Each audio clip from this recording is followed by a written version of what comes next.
It's time for a prediction. On the last episode of Death Battle, Green Arrow vs. Hawkeye, Screwattack revealed their next two opponents, Charizard vs. Greymon, and let's just say I'm honestly surprised a fuck ton of predictions haven't surfaced already. They've had some pretty big franchises up to bat, but Pokemon vs. Digimon has been a long-argued debate amongst the respective fandoms for quite some time now. And before I jump into this whole who I think will win, let's start with a little personal background. Pokemon has been a part of my life for quite a while.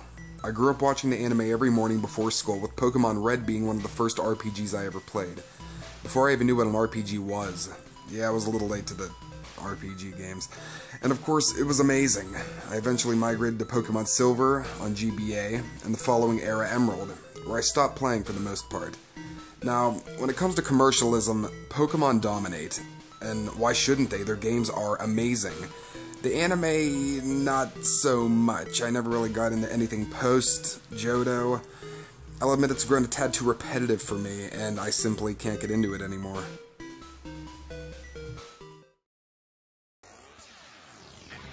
For Digimon, it's the same case. I grew up with Digimon Adventure along with Season 2, Tamers, Season 4. I just rewatched on Netflix, and I've even checked some of the new Digimon Tryout.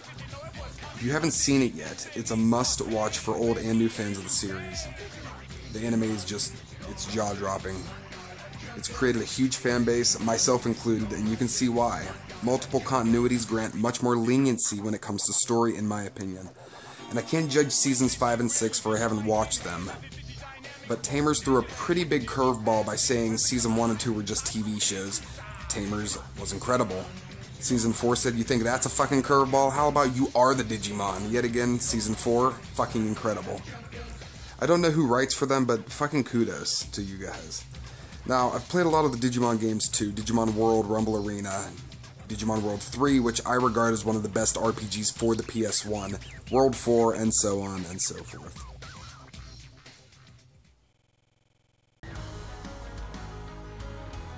Alright, now for my prediction. Who I think will win this franchise slaughtering, because let's face it, it's not Charizard versus Greymon, it's Pokemon versus Digimon. At least this is how the internet will interpret it, but that's for another time. Now, given that we take this battle at face value, Charizard, which I'm assuming is going to be Red's Charizard, and I could be wrong, versus Ty's Greymon, being that we see him representing him in the trailer and the fact that he's the most iconic Greymon in the franchise, I'm going to have to go with, I don't know. Not much of a prediction.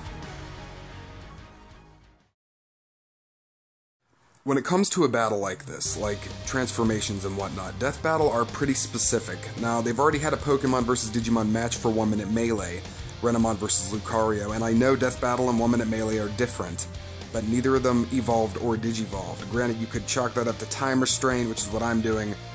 Hell, Renamon's transformations alone would have needed to be shot in 3 fucking parts, but I digress. The trailer for the fight introduced something very interesting, which is all I need really to base my fight analysis on, and that's the fact that they showed the Mega Evolution for Charizard. And that was all I needed. See, when you introduce transformations with these two franchises, you pretty much create a winner. Usually with that side being Digimon, with a few exceptions being like all omnipotent beings like Arceus, Dialga, and Palkia. Like, when it comes to numbers, Pokemon have it down packed, but see, in a 1v1, we're looking for quality instead of quantity. And guys, just about every Mega level Digimon could be considered a legendary in its own regard. Hell, I'm skipping Metal Greymon altogether, and no, there's no need to delve in anything too obscure like Victory Greymon or any post-Digivolutions. We're talking about War Greymon, the badass, the showstopper, the Greymon. Guys, this guy took out 2 of the 4 Dark Masters on a fucking Friday afternoon. Not to say he's unstoppable, but he's crazy strong for his class. He's the strongest of the Dragon Warriors. Not to mention his body's covered entirely in Chrome Digizoid, including the shield on his back. Now, Chrome Digizoid is essentially the adamantium of the digital world. For example, Metal Seedramon, one of the 4 Dark Masters, is also entirely covered in this. The only way War Greymon could really beat him was to take his Draymon killers to the inside of him. Now, War Greymon, simply put, is too fierce of an opponent for someone like Charizard. Not to say Charizard X and Y would lose to any Mega level Digimon. I'm sure he's powerful, but like I said before, I stopped playing after Emerald, so this whole Mega evolution is kind of new to me. Like, I imagine this new Charizard is much faster, stronger, and all around just better than his previous form. But I've watched a few battles with him here on YouTube, and to me, it's no contest. Like, I'm not trying to come off as too ignorant here, but really, what is Charizard going to use? He has teeth, claws, fire. Chrome Digizoid can withstand all of that, easily. So if it's Charizard X or Y versus War Greymon, I'm going to give it to War Greymon, hands down, 110%. But, on the off chance they make this strictly a Charizard and Greymon fight, I might give it to Charizard, actually. Like, let's face it, he has a much wider selection of moves to choose from, and he's much faster than Greymon. All Greymon could really do to Charizard is hit him with Nova Blast, and, well, we all know how elements work in the Pokeverse, so with that said, face value Charizard, the latter War Greymon.